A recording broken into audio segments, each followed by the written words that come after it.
In this interview, I meet up with Judy Sarden, who is the author of Sarden's Practical Guide, How to Start Homeschooling. She is the host of How to Homeschool podcast and speaks nationally on home education and general education topics.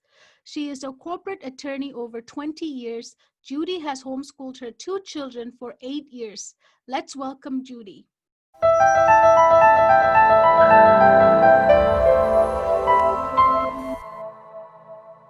Thank you so much for coming in today and joining me on this interview. Pleasure to have you. I am excited to be here. Thank you. So I want to start off by asking you, what are the 3 questions that parents should be asking right now about returning their kids to school in the fall? Okay. The first question you need to ask is, how well did the spring go? A lot of people were, they were caught unawares of obviously people who had never homeschooled before all of a sudden had their kids at home. And the children were doing, well, it's all over the board. Some kids had nothing. Some kids had a handwritten packet that they had to fill out during the week that the parents had to help them with. And some kids had all day online homeschooling. So the first thing you need to ask is, how did that go for you? And the reason why you need to ask that is because as we're moving into the fall, a lot of schools are talking about doing 100% online homeschooling. And now that's going to be school at home. It's going to be, across the board. Everybody's going to get the same thing. Everybody's going to have the same assignments. If it didn't work for you in the spring, it's probably not going to work for you in the fall. Some schools are talking about having on-site. Okay, if your child does go on-site and someone is diagnosed with COVID, that's anyone, not only someone at the school, but a family member of anyone at the school. That person's probably going to be quarantined and the school's probably going to shut back down again. And they're going to be back in the same situation where you were in the spring. And so that number one question is, how did things go for you in the spring? Because you may very well be looking at the same thing in the fall. Yeah. Okay, the second thing is, how can you create a better environment for your child? What's the best way to create that environment? Children at this point, with the isolation that they've endured over the last few months, and a lot of children were really traumatized by the whole online experience, the isolation. Some places have continued over the summer. Right now, we've got to focus on stability for our kids, and we've got to focus on a sense of normalcy. So the second thing is, how can you create the stability and the normalcy? Is putting them back in school, inside of physical school that may end up shutting down again? Is that going to be the best way of creating stability and normalcy? Is going to 100% online going to help you create a sense of normalcy?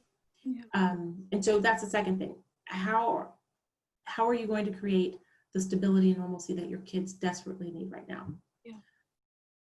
This COVID thing is probably going to last at least through December.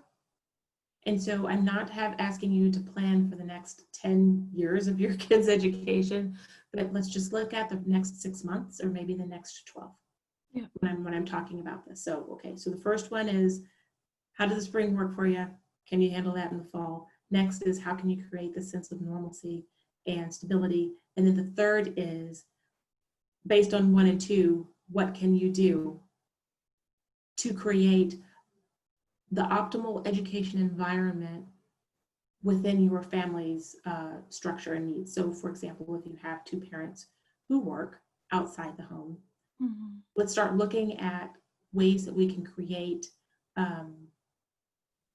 stability and normalcy outside of the class environment. Because I urge people, I've been urging all of my clients to plan to homeschool, home educate, independent study, whatever you want to call it.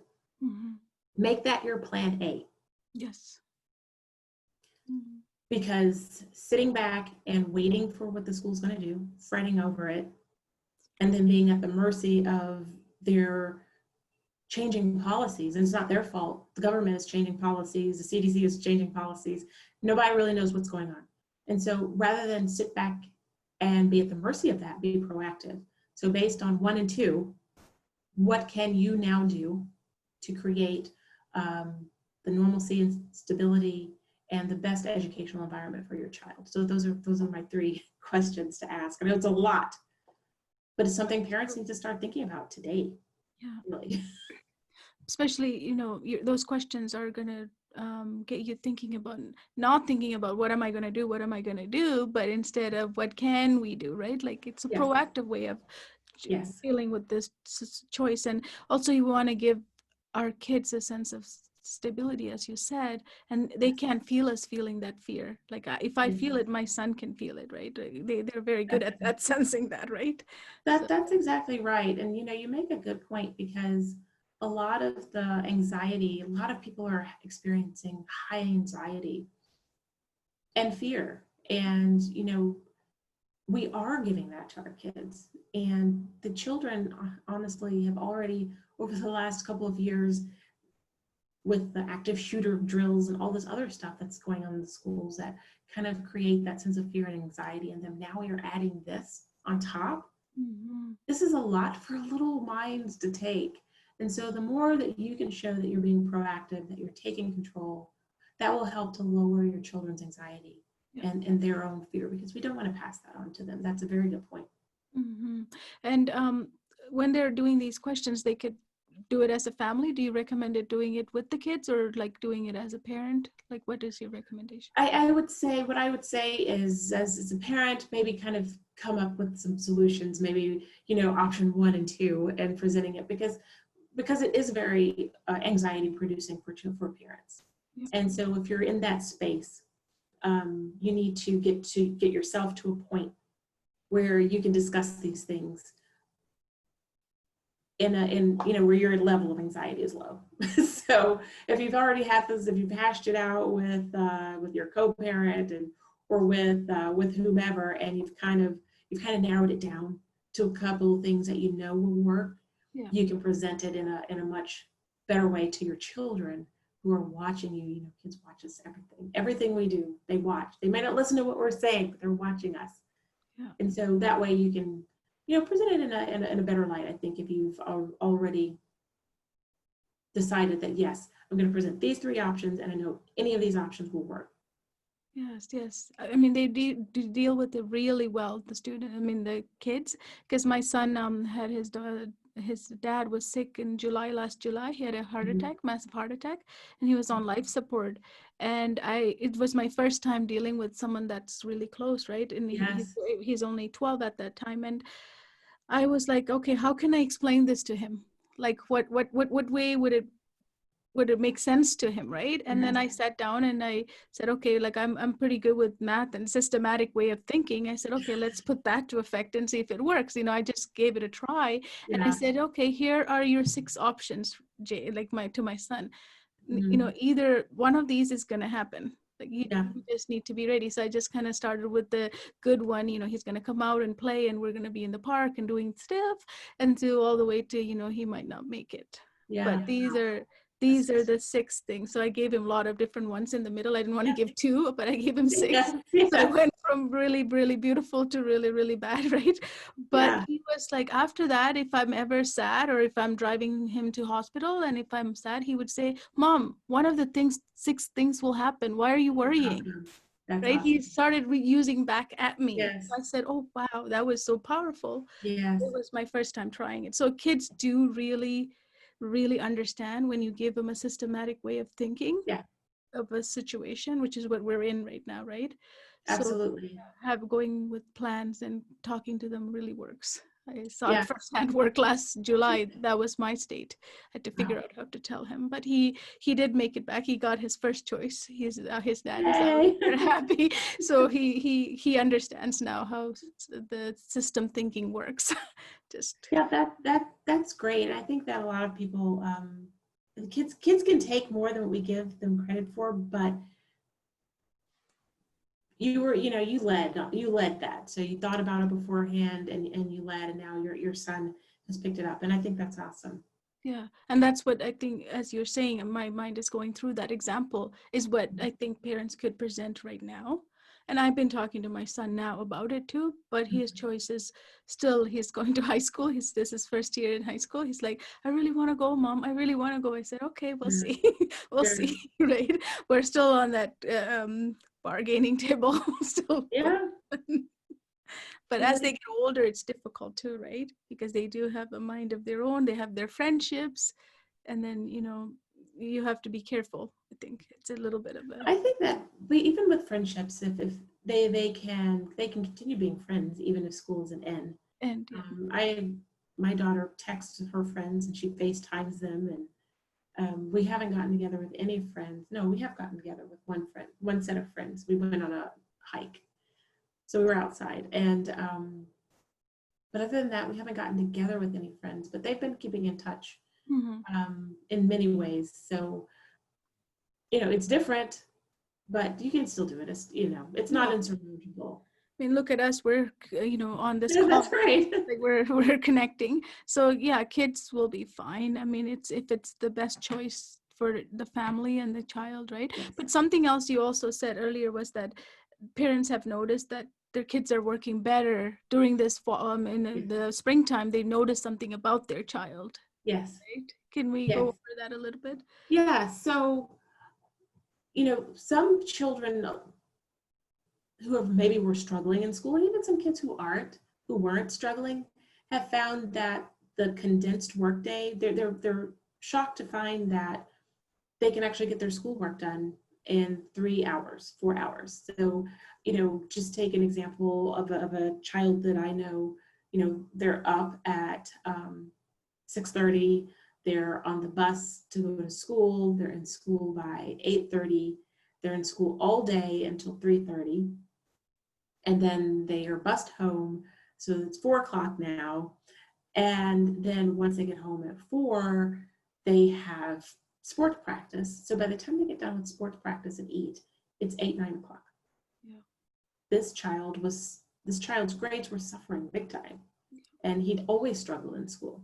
Yeah. And it's like the light bulb went on during the shutdown, because he was able to get his schoolwork done in 3 hours. Mm-hmm. He was more engaged, and his grades skyrocketed. His grades are better now than they have ever been. He's going to 10th grade. So he's happier now, because if he gets up at 8 or 9 o'clock, he's done by 12, 1 o'clock. Wow. And he can rest. He can do whatever teenage boys like to do. He takes a whole lot of naps. He gets the rest he needs, and he still goes and plays his sport, but he's refreshed, he's happier. And I've talked to a lot of parents who have seen this change in their kids. And parents are beginning to ask, well, what were they doing in school all day? Mm-hmm. They're wasting a lot of time because they had to fill up those hours. If you have 8 hours to get something done, it will take you 8 hours. Yeah. But now, given the option of this child who has traditionally not been a good student, is actually really thriving. And so I've talked to many, many parents who have seen the same blossoming of their children. It's less angsty, it's just everything about him and his attitude has greatly improved, actually, since he's been able to get his work done and just be done with it. Yes. So yeah, I think that's when you homeschool, you can cater your kids' education, their classes, to their interests, to whatever their end game is. Yes. And you can get it done in a fraction of the time that it took them to get it done in a classroom setting. Yeah, it's a lot of shifting from class to class and recess and lunchtime and lining up and Yes. yes, behaviors, right? There's lots going on in those hours, not just learning Yeah. happening, and learning is very probably chunked into very short time like that. If you And take all of the learning time, right?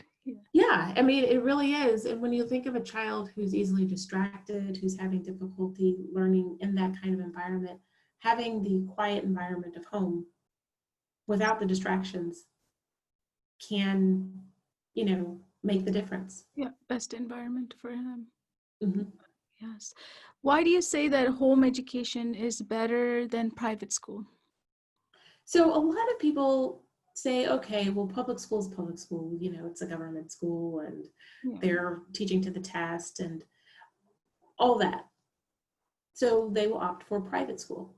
Well, while private schools can be better than the public school, children are still in that school setting for X number of hours a day because, of course, that's what school has been traditionally, at least recently, in recent history, has been thought of. It's so they're still there.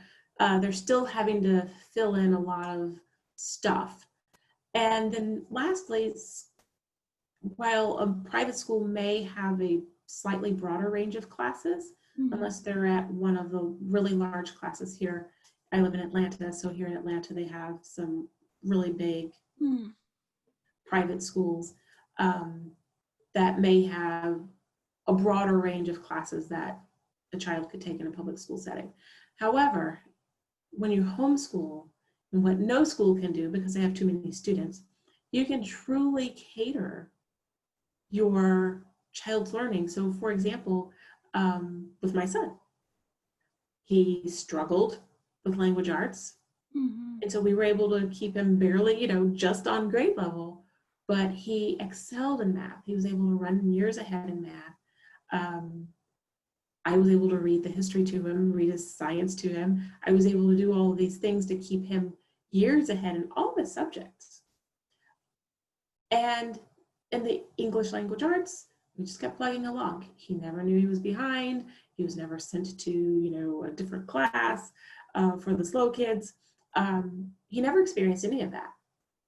In a private school, they would have that kind of service, but that with that kind of service comes a stigma. Yeah. And so he never had to experience the stigma of dealing with the one area where he just struggled with. Yep. He struggled with it for years. He doesn't any longer, but for years during the formative education years, during those years when he's developing an opinion about himself, that struggle in that one subject would have become his entire life if he had been in school. Yep. It would have become his entire life. But instead, he was able to feel good about the fact that he was doing math that was 2 grade levels ahead. He was able to feel good about the fact that he's scoring always in the 90th percentile in the science and the history and the other parts of his standardized testing because he could read. He just didn't read fast like the schools would have wanted him to. He read and comprehended just fine. But schools have this fluency thing where you're supposed to read so many words in a minute, and he just struggled with that for years. But his comprehension always was good, but he would have been held back because of his fluency. And I know because I had him evaluated by our local school and they wanted to put him back a grade level, despite the fact that his standardized test scores showed him years ahead in every subject. And on level with English language arts, they still wanted to hold him back because of his reading fluency. Wow. And they also wanted to put him in a special class. But of course, for me, he's a Black boy and he would have been probably one of 2 Black boys in the whole grade in this school. And I think there are all kinds of connotations with that. But anyway, they immediately wanted to put him back despite his test scores, his standardized test scores. It's crazy. Yeah. But anyway, so those are the things that you can do that a private school even can't do. They're going to have a standard course for 6th graders. You might be able to move some maths around, but everybody's going to take the same history. Everybody's going to take the same whatever. And again, in a homeschooling environment, you can cater everything for your child. You have a child who's behind, like I did, only in one area. You can work on that area without the stigma.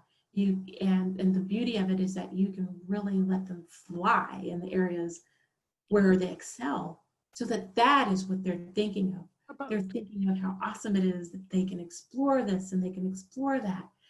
You can come up with field trips. You can contact local universities to see if they can, for an older child, see if they can, if your kid loves rocks, find a geology professor and see if your kid can do work with him on his research. There's so many things that you can do to expand your child's universe when you're homeschooling that even a $30,000 a year private school simply can't do.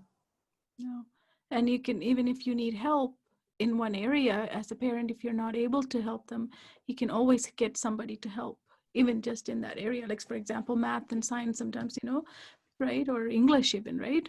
Absolutely, because I was a lawyer for 20 years, and now that my son is in Algebra 1, I am tapped out. So I am not teaching him another day of math ever. And so I have, I'm like up to 5th, 6th grade, I'm good. I can do the rest of it, but I don't want to. Yes. I don't want to have to study algebra. Relearn again. So, and I am not going to. Geometry, blah. So yes, I'll be farming out math forever until he graduates. He'll either take a dual enrollment, he'll take a direct enrollment at the university. We have several universities near where we live, or he'll take it from a math teacher. Mhm. So we have that. Science, I've already identified the place where he's going to do his science labs. Nice. I think I'll put him in anatomy this year. But I don't want to do a science lab. I'll do science book with him, and in fact, he can do it by himself. He's pretty independent. We've been homeschooling for 8 years, so I've gotten to a point of independence, which is another point. Hopefully, I remember to come back to that. So he can read the assignment himself. He can read the chapter in the book. Mhm. He can, on his own, do the questions in the back of the book, in the back of the chapter, and then I can check it. And my teacher's manual has the tests. I can give him the tests. Done. Without me having to do any teaching of the science. And then I can take them to this place that's designed for homeschool kids, where all their high school classes are the labs Okay. that they would typically have to take in a high school setting. Nice. I don't have to do any labs at home. So that's what I'm doing for science. We're gonna do the book work here, he'll do the labs there. So that's math, that's science, and then I'm also signing him up for a high school composition class. I was a lawyer, I wrote contracts, so I'm a pretty good writer, but I don't want to teach composition and literature. So somebody else will be teaching him that as well. And then everything else he can do independent study here. Oh, he does Spanish also. He has a Spanish teacher who's in Guatemala. Wow. So it's one-on-one, and he's working with a native speaker. So, you can pick and choose things that you want your kids to do, but it's 100% customized. By the way, my son's going to 8th grade, and all these classes that I just told you are high school level classes. Wow. Because he can take it. I would never be able to make this fly if he was in a public school, in a public or private school. He'd have to wait. And so, that's again, the beauty of homeschooling is that you can really customize your kid's education, and he's intelligent enough, he can be on a fast track. And the thing that I want to get back to the independence, and I explained this to some of my clients, your brick and mortar school kid gets up at 6, 7 o'clock in the morning, and if they're in any kind of outside activities, sports or whatever, they're typically not getting, their entire day is scheduled. Yes. The children have no autonomy at all. And that's all the way up to 7th to 12th grade, to the top grade. And then we expect them to graduate and go to a college setting where they have class 3 hours a day, maybe. And we expect them to be able to manage the rest of their time. And we're disappointed when they can't. And I submit that is unrealistic, because their time has been scheduled. Yes. 12, 15 hours a day, every day, their entire lives. Yes. So with homeschooling, your child can become independent. Like I said, my kids can, even his math he's online, and they have 4 subjects that they have to get done every day. They can do in whatever order they please. They can do it when they please. They can do it when they first get up in the morning, or they can do it at 9 o'clock at night. I really don't care. So as long as they check it off of their planner by the end of the day. So they have 4 core subjects that they both have to get done every day. And then they have other things that have to get done during the week. Mhm. So at the beginning of the week, we sit down, we calendar what their activities are. Um, my daughter's in camp right now, so she had camp this week. So she doesn't have to do the 4, she just has to do 2. But if they have practices, if they have different things that they have going on, so they put that in their calendar. And then those electives that they have to get done, whatever during the week, they calendar those on the days where they have maybe no practices. Mm. So again, they have the autonomy, Of creating it. yes, to create they have a structure, but they have autonomy within the structure. Yes. And so by teaching them how to do this every week, by the time, and some days we might not get school done at all because we just have a lot of stuff to do. Yes. And then they calendar ahead of time. Oh, I know, like my son has a tournament all day Friday, so he has no school on Friday. So he's got to figure out how he's going to get it done Monday through Thursday. Yes. And he calendars that at the beginning of the week. And so he's independent. He's not 100% independent. I mean, he is 12, about to be 13, but working to that place. And those are the things that you cannot do with your child in a brick and mortar school. Yeah. And so that to me is homeschooling, home education, independent study, whatever you want to call it. To me, that is the absolute best benefit of it, is that you truly can prepare your child for college in a way that no other school situation allows you to. No, I believe so. Yeah. Yeah. You're teaching him very valuable skills. And I was going to ask, you've chosen a curriculum, right, for your kids? Like, is that mishmash? Like, do you choose different from different places? Because, like right now, a lot of conversation is about what curriculum do I choose, right? So as far as curriculum, yes, everybody is concerned about curriculum. And I just wrapped up a class where I talked to people about choosing curriculum, and everybody wants to jump into a curriculum.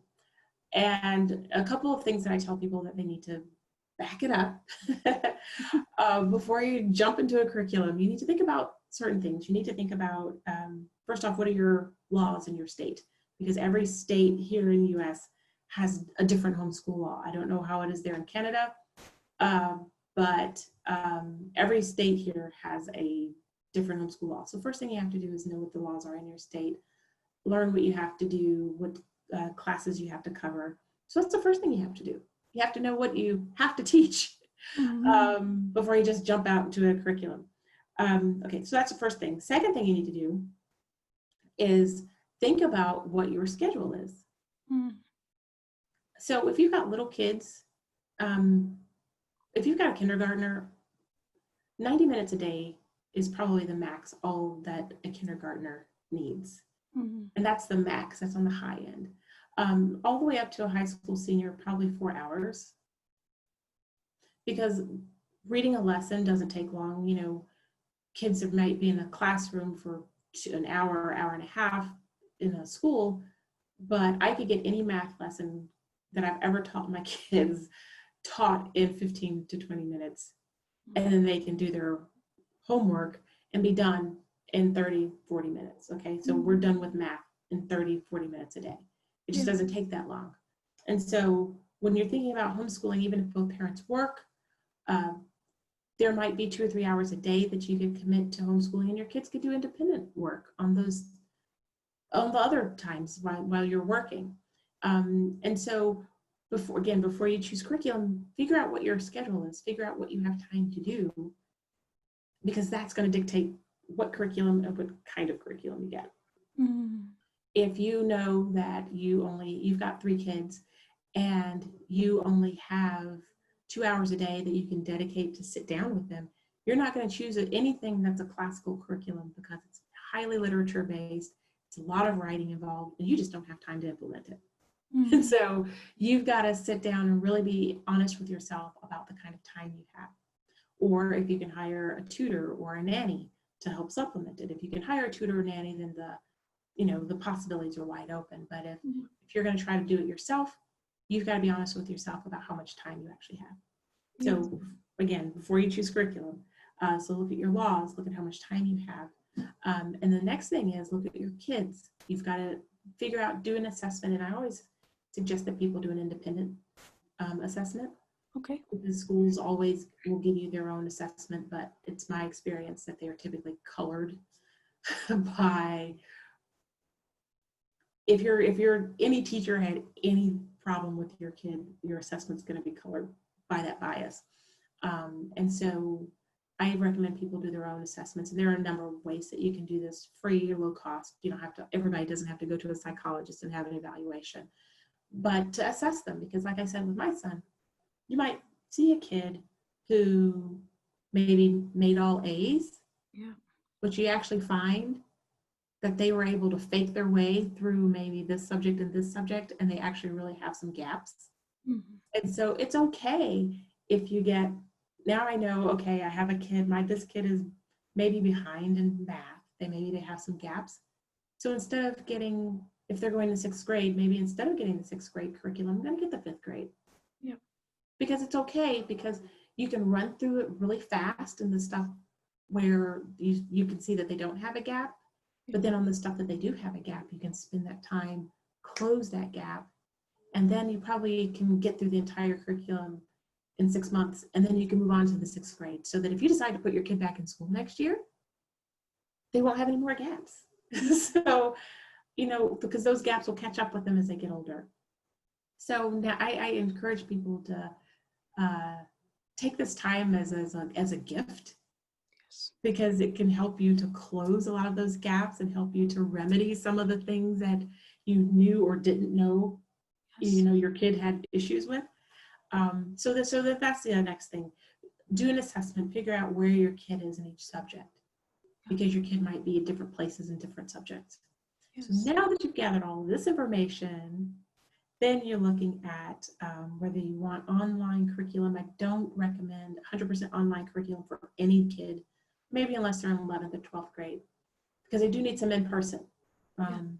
So you can look at online curriculum. You can get a box curriculum. If you just have to do it, then you just do it. If you just have to do all online. If you don't have to, I recommend try to find some things that are in person. So you can look at online curriculum where it's a full curriculum online, public or private. You can look at doing a la carte online, like what I've described I do with my son. You can look at local co-op groups that offer classes for homeschoolers. You can look at your local junior colleges. If you've got a high school student, you might be able to find some local junior college classes that they can take and get high school and college credit for. You can look at dual enrollment, straight dual enrollment. There's so many options. So yeah, I recommend, if you are even thinking about it, talk to somebody, talk to me. This is what I do for a living. I help people plan strategically what their an education plan for their children. So yeah, there's so many options, so many things you need to look at before you choose curriculum. Yes. And ways to narrow it down before you even get to the actual choosing of the curriculum. Exactly. Yeah. Very, very important not to jump in, because that's where sometimes I think the over expectation or excitement, right? Because as a new homeschooling mom, I might get really excited. What do I do? Where do I start? Let's put all those things and fix it all up, and then kind of get overwhelmed very quickly, right? So you have to be balanced. It's really easy, especially if you have older children. When my children started, they were 3 and 5, and so I just figured, you can't mess up kindergarten. If I read to my kids and we do some math, they'll be fine. Yes. But if you have an older children, and just to tell you, I spent 3 years wasting time. I bought curriculum. I probably bought 3 or 4 maths. I bought definitely 3 or 4 language arts. Science, I won't even tell you how many science curricula that I went through trying to figure it out. And so that's why I recommend people, talk to somebody, get some help, get some coaching to help you to kind of navigate it, particularly if you have an older child. You don't have 3 years to mess around. You kind of got to get it kind of mostly right. Yes. Over this next year. And it's totally possible. It's totally doable. Yeah. To do it even in a way that you can easily put your kid back in school next year. But yeah, so definitely, there's so many, there are tons of options out there. Yeah, resources, right? Do you do research? Yes. Yes. Absolutely, for sure. So why do you say that education plan is the standard for future for kids? Yeah, so like I was saying, when I here's kind of old philosophy. Old philosophy is, okay, when you're ninth grade, you take these classes and you just take them. And you have, regular honors or AP. When you're 10th grade, everybody takes this stuff. So when I was growing up, there was a separate track for kids who weren't going to college. Okay. They could take shop where they learned how to work with their hands. They could take automotive where they could learn how to work, fix cars. There was a track for kind of the pink professions where they could learn secretarial skills, how to be a secretary, or call it an administrative assistant now. Back then it was secretary. So there were all these different classes that were offered at the high school that were, you could take to graduate. And then they had kind of the regular track, and then they have the honors track for kids who were wanting to go into engineering and things like that. Now there seems to just be one track. They seem to put every kid on the same, everybody's going to be a chemical engineer when they go, when they go to college. But, for most people, they don't need to take high level calculus, don't need to take high level chemistry or any of these things to major in whatever it is they're going to major in when they go to college, and certainly they won't need it in their career. So when I talk about strategic planning, and the other thing is when you're looking at outside activities for your high school, a lot of people will take, do volunteer work, and they might volunteer at the retirement home, or they might volunteer at the the animal rescue, and they're just doing all this stuff to fill up their resume. Yes. Everything is to put on your resume. That's all old school. So what I say is, let's put together a strategic plan so that we're actually looking at your child's future. Where do you think your child's going to go? And then let's plan a course. Let's chart a course to put them on that trajectory. So as an example, my son, because he's very good in math and science, loves STEM stuff, and he loves all things aerospace, engineering, airplanes. He can tell you all about airplanes. He can take them apart. He knows everything. So I figured he'd major in maybe aerospace science. Maybe he'd want to go to the Air Force. Maybe he'd want to be a pilot. And he was on that trajectory. So this is part of the reason why I have him taking Algebra 1 starting in 7th grade, because I'm needing to get him through all the high-level maths. Well, so I had his whole trajectory. We're doing stuff. We're going to the Air Force Base. Air Force Base has, stuff that kids can get involved in. We're getting in all this stuff that's aerospace related. So any outside activities that he was doing other than sports, it's all aerospace related to have him on that trajectory. And then he tells me he doesn't want to do that. He wants to go to business school. So fine. So now, he's interested in real estate development, real estate investment. And so now we're switching it. And so now I'm actually happy, because now all I'll need to take is business math to get to the business school. So great. He can probably have that knocked out while he's in high school. So, but I'm planning everything that I'm planning, his courses that I'm planning for him now.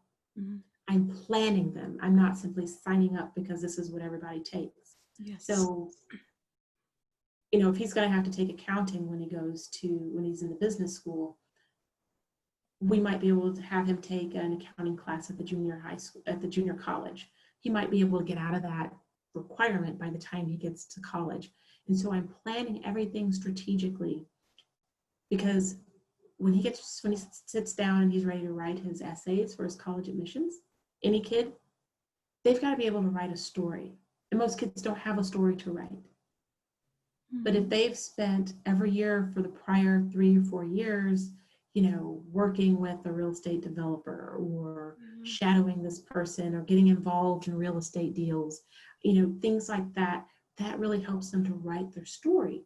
and all of their activities are in line with that story, and it makes them a better candidate.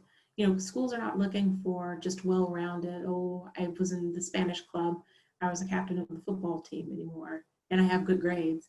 They're looking for kids that can blend to the kaleidoscope of, you know, freshman admissions. They're looking for kids who will be active on campus. They're looking for kids who will bring some kind of contribution because of their past experiences. Mm-hmm. And so when I talk about, you know, I help families not just get up and going, but truly strategically plan their kids' education. Yeah. And I think that's going to be that's going to be the future. Everybody doesn't need to take chemistry. Not everyone needs to take chemistry. Not everyone needs to take calculus 2. Not everyone needs to take that stuff. But the way schools are set up, everybody's taking the same classes. Yeah. And so, you know, my thing is I prefer to see kids do a lot of really great stuff outside of the class. Yeah. I'm not even really going to push AP with my particular child because he's an athlete. Mm-hmm. I want him to have good grades in his regular class. He's got his sports, but then I want him to really have a great contribution outside of the Mm-hmm. classroom. I think that's going to be more important. He'll have the test scores, he'll have the grades, but what else does he bring to the table? Mm-hmm. So those are the things that I talk about when I talk to people about strategically planning. Mm-hmm. Because you might have you know, if you have that kid who wants to be a geologist, there's so many things that child can, classes that they can take, Yes. activities they can get involved in outside of the classroom that can really, really create an incredible experience, not only as a student, but that will help him to really write an impressive story about what he's been doing when he's in 11th grade writing his college essays. Yeah, absolutely. Absolutely. I want to point out two things. One is that it's okay to change the plan, like you. As you see. Yeah, it's not a set plan forever, right? It can change because children do change their mind. But another big thing that happened out there is that he didn't go into college thinking, I want to be this aero, Yes. pilot or something Yes. And he did 3 years and realized, I don't like this anymore. Yes. Right? He know Yes. it already. He want to be in business, right? So see, that's help. Yes. Yeah. It absolutely. So many kids go into college undeclared because they have no idea what they want to do, and they go and take a bunch of classes, and then you wonder why they either don't graduate or it takes them 6 years to graduate. Yeah. By strategically planning their activities really towards where they think they want to go, it helps do exactly what you just said. It either confirms that this is what they love, or it helps them to scratch it off the list. Which is important. If they can do that, if they can really truly have it narrowed down by the time they go into college, it again, this whole home education thing is really designed, you know, I help people design it to head that stuff off. You don't want your kid going into college undeclared. It's the biggest waste of time and money. Yes. Yes. Yeah. So yeah, it really helps all around. Yeah, I like it. I like it. So, there's also IEP, right? Educational, individualized education plan. That is a little different than this. This is more for anybody can have it. Every kid should have it. Yes, and I'm glad you mentioned an IEP because a lot of parents have asked about that very thing. Their kids are on IEPs, or I think they call them 504 plans. Mm. And so what I tell people whose children are on IEPs, it's again, have your child assessed Yes. outside of the school setting. And there are many ways that you can do that without it costing you an arm and a leg. Have your child independently assessed. If it's just one subject, you determine whether you can help them with that subject, or you just find somebody, a tutor, who can help them with that one subject. Yeah. If it's my kid needs extra time doesn't matter when you're in homeschool. They have all the time that they need. My sixth grader doesn't even take tests. Well, she's going to sixth grade. She's never even had a test. I'm starting to have my seventh going to eighth grader take tests now that he's taking outside classes. They have tests and grades. But they never took tests. Why? Because I wasn't concerned about taking a test and getting a grade. What I was concerned about was mastery. What I was concerned about was them learning the material. So Mm-hmm. if they took an assessment, we'll call it an assessment, and this is like the end of the chapter assessment. If they did the assessment and they missed stuff, it wasn't a matter of we're writing a grade and we're going on. Mm. We are going to go back. Maybe you guys didn't understand it at all. Maybe we just need to go and redo the chapter to discuss it more, to make sure that you understand it. And so Yes. technically all the final grades were A's, because by the time we finished with all the material, they had full mastery of it. Yes. Yeah. And so now, as my son's getting older, he's moving towards high school, he is going to start getting grades and having traditional tests. But again, when they're young, the goal should be for them to learn Yeah. and have that wonder and not be afraid to make a mistake and not be afraid to not know the answer, to want to ask questions without fear of penalty. And so that's why we didn't do, formal grading in the younger years, because I wanted a firm foundation. Yeah. I wanted firm mastery without penalty. Yeah. Very good. Very good. Mm-hmm. Thank you so much for all your knowledge, sharing your knowledge, and really appreciate that. Learned a lot. Thank you so much. Thank you so much for having me. It's been great. Thank you.